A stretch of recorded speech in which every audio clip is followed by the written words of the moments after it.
We're gathered here today because it is time to change the gun laws in Washington state. It's time to act to prevent gun violence. It's time to end the gridlock in Olympia that gives undue power to a tiny minority of the most radical gun lobbyists. And it's time to go to the people of Washington state and let them speak so that we can bring common sense gun responsibility legislation to our state in order to save lives.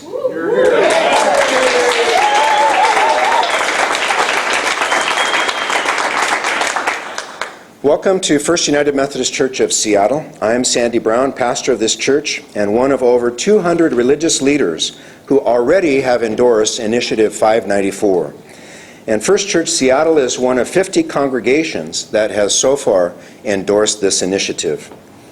Our effort began on December 14th, 2012, when we and people all around the world recoiled in horror and grief at the shooting of 20 children and 6 staff members at the Sandy Hook Elementary School in Newtown, Connecticut.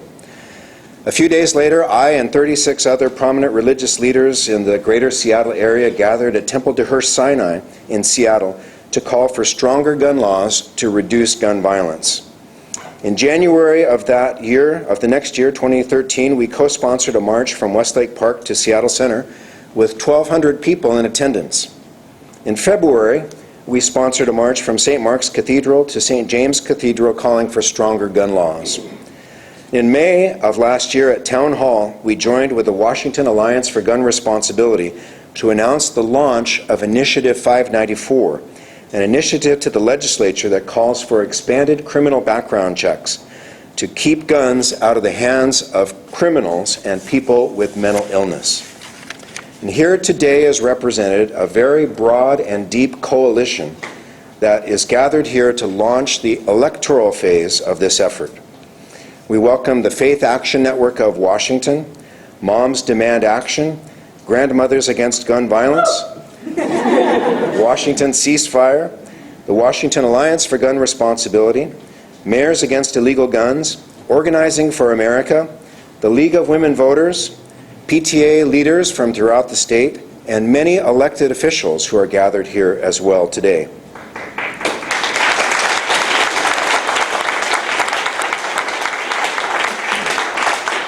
And the reason we're here today is because in the 2014 session of the Washington State Legislature that ended last Friday, our elected officials once again failed to act.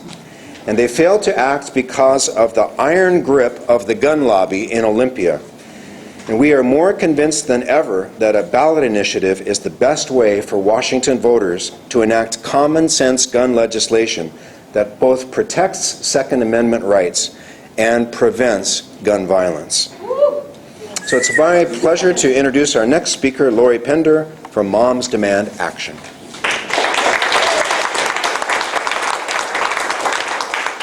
Hi, my name's Lori Pender, and I'm a member of the Washington chapter of Moms Demand Action for Gun Sense in America. We are a nonpartisan grassroots movement of moms and dads, grandmothers and grandfathers, from not just here in Washington state, but from across the country. And we support common sense gun laws, but we also support the right to bear arms and the responsibility to keep firearms out of dangerous hands. Like many of you here today, I got involved after the horrific mass shooting at Sandy Hook Elementary School.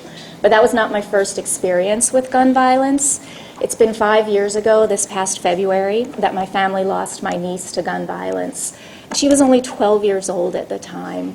And it's hard to talk about, but when you lose somebody in such a violent manner, you have to get involved. You have to learn more. You have to try to make sense of it.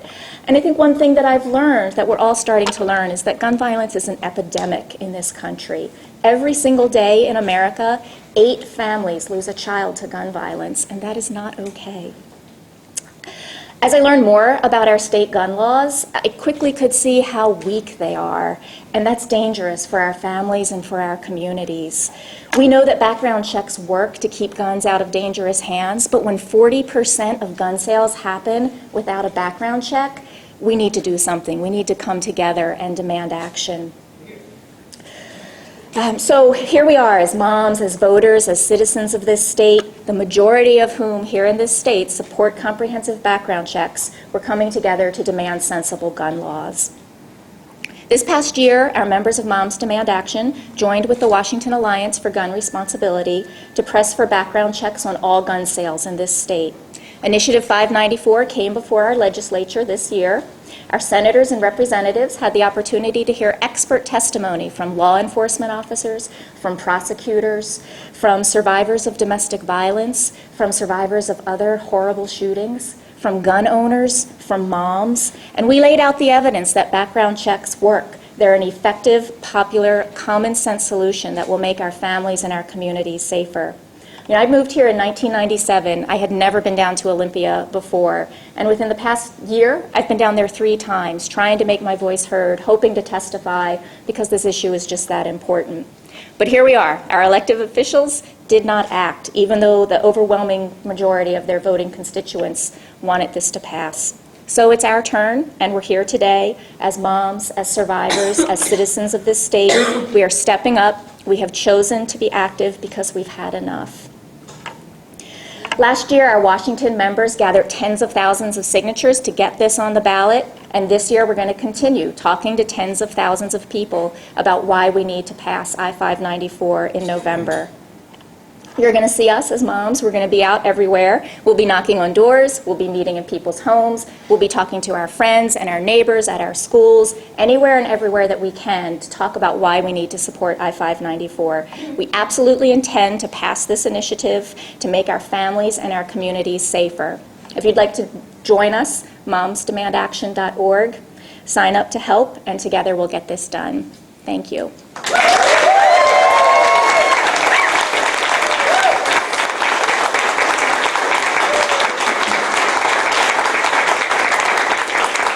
I'd like to introduce Snohomish County Prosecutor Mark Rowe to speak next.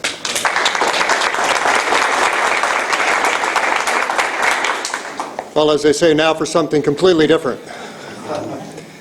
Since we're in a church, I guess I should start out with a confession. I'm Mark, and I'm a gun guy. I own guns. I have them in my house. Many of my friends do and are hunters, although I'm not. And if somebody were to barge into my house in the middle of the night, they might see one of those guns. So what am I doing here? Well, for 27 years I've been a prosecuting attorney, but only for the last 5 have I been an elected official as the prosecuting attorney. For a good portion of those 22 years before that, I was the head of our violent crimes unit in the Snohomish County Prosecutor's Office, either seeing, charging, or handling all the violent crimes, including gun crimes, that came through our office, and there were a lot. I've handled dozens of homicide cases and been involved in dozens of more, and unfortunately have had the experience of sitting with hundreds of families who have lost a child, a parent, a sister, a brother, or a loved one to gun violence. I have been blessed to have never experienced that myself, but I have certainly seen the devastation and the absolute and utter tidal wave of grief that rolls over those people. Now, in my role as a line prosecutor handling those cases, I came to become kind of familiar with who it is in Snohomish County who commits those kind of crimes. And I'm here to tell you, a lot of the times it's folks that are young, dumb, and kind of lazy.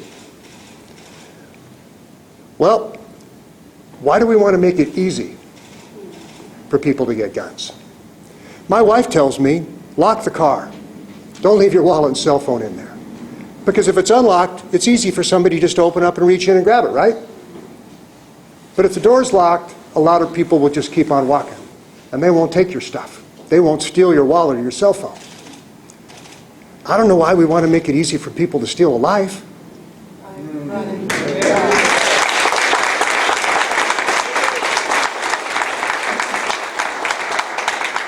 Now, I won't get as much applause for the next thing I say, because do I think that extending background checks from where they already exist, which is, Cabela's and the sporting goods stores and all those other places, to anyone who sells a gun, do I think that is going to end gun violence or enormously reduce violent crime?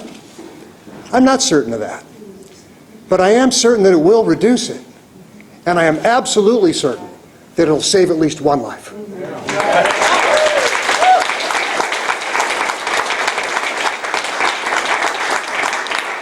Now, for me, that's an easy choice to make.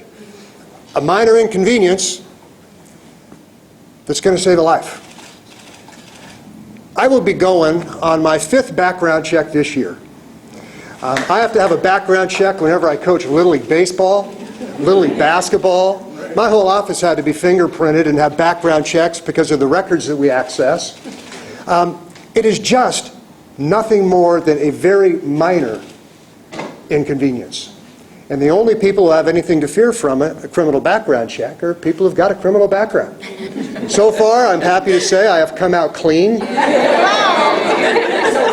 And I think our next speaker has as well. But finally, for me, it just really comes down always to the essence of the issue.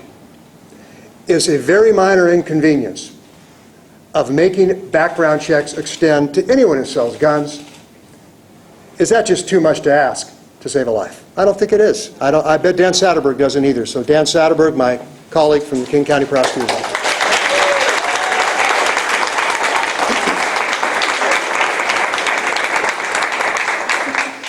Thank you.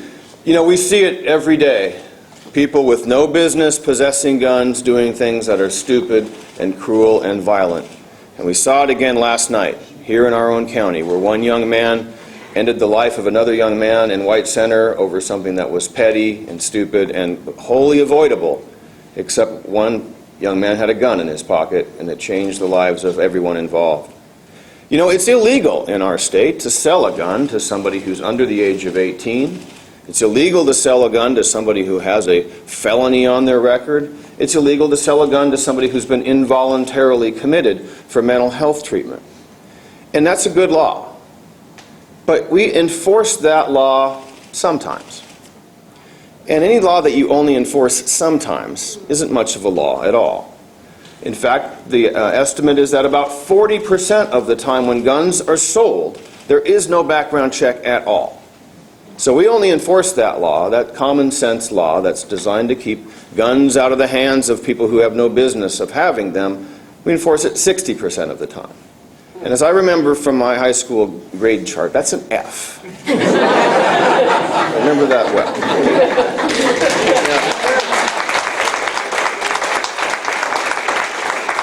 So our present law allows multiple private sales that don't have to go through any sort of background checks. And this common sense law would extend the background checks to these private sales. Now some people say, well, this is a gun show loophole case.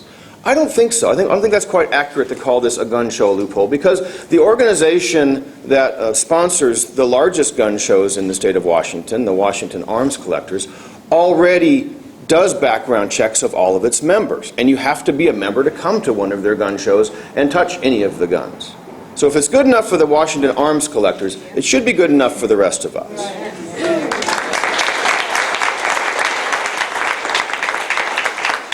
Now, it's already against the law for someone to knowingly sell a gun to a person who's prohibited by law from having it. Yet we almost never see these cases come to court, because it's very easy for someone to say, well, I didn't know. I didn't know they were under 18. I didn't know they had a felony. I didn't know they'd been involuntarily committed for mental health treatment. Because you don't have to ask. And all this law says is we have to ask.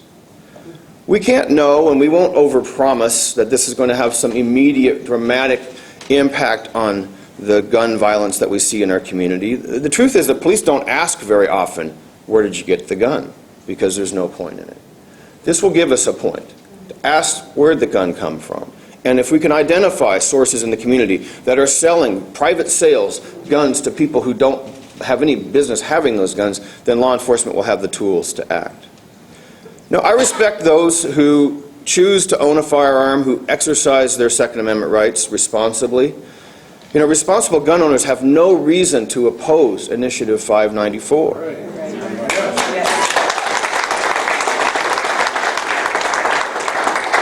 In the rare occasion when they want to sell a gun to someone who's not part of their immediate family, all they have to do is take it to a licensed firearm dealer. And I was shocked to find out today that there were way more licensed firearm dealers in the state of Washington than there are Starbucks coffee stores. We all know where to find a Starbucks. So it's not that hard to find a licensed firearm dealer. I think this is even less of a convenience that we ask people to do when they renew their car tabs and they have to take their car to the emission testing station.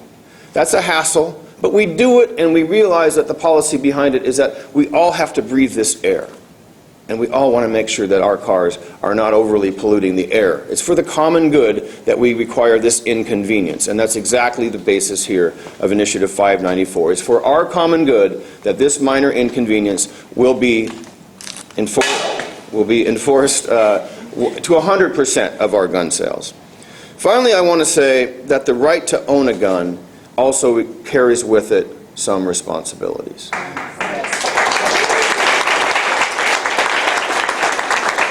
And responsible gun owners know this. Responsible gun owners keep their guns locked up when they leave the home so they can't be stolen in a burglary.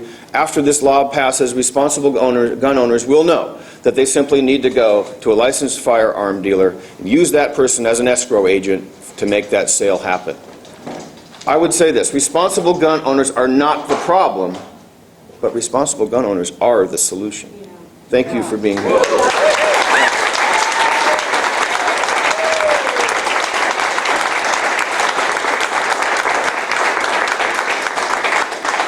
It's my honor to get to introduce Cheryl Stumbo, who is the source of a lot of energy around this issue. And Cheryl, to me, defines the word courage. At a time of unexpected and unimaginable horror, she was tremendously courageous during the shooting in the Jewish Federation in 2006 that just shocked our community. But since then, her courage has even outmatched her courage during that horrific incident. And she has rebounded in such a way, physically, mentally, emotionally, spiritually, to be an inspiration to all of us. And her energy behind this is what brings me here today. And so I'm glad to be able to introduce Cheryl Stumbo.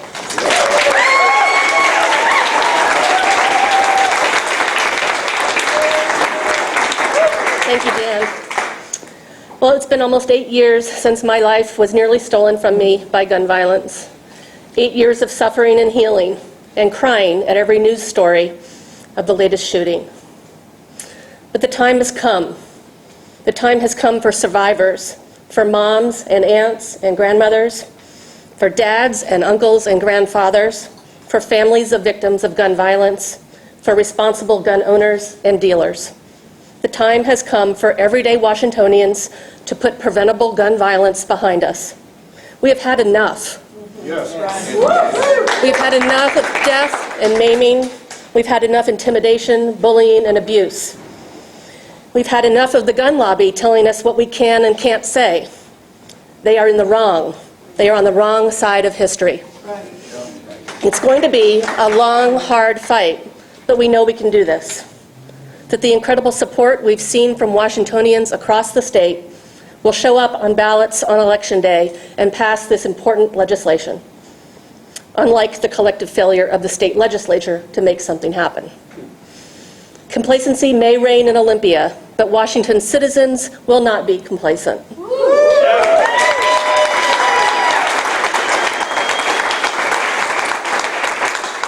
And the Alliance for Gun Responsibility has the determination and the organization to make sure that the will of the people is present and accounted for.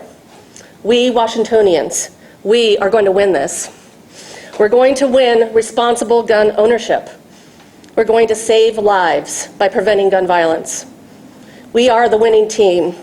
We are passionate and organized, and our time has come.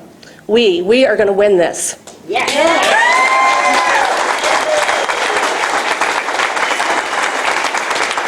Okay, team, let's get to work. Yes, on 594.